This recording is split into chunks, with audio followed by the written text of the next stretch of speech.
Yan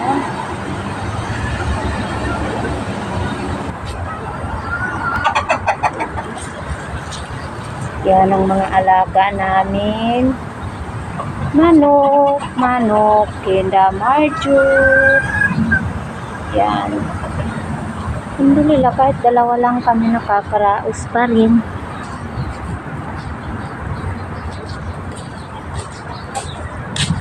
AM kami natatapos dito.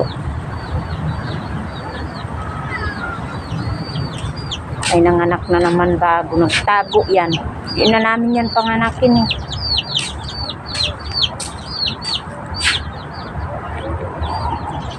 Yan.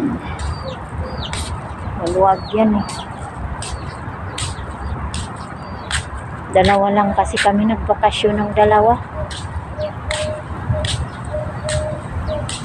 Pero si Wida, di naman yan siya dito. Doon lang siya sa loob. 3 lang kami.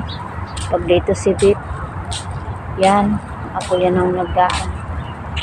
Ako yan ang nagdidilig, akong naglilinis dito. Doon sa kabila naman yung kanina si Maricel.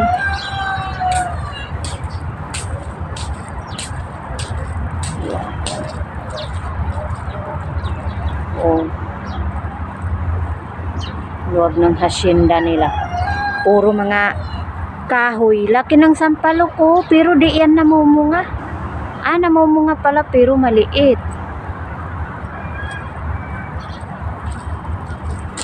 Yan, ako yan ang naglilinis at nagdidilig.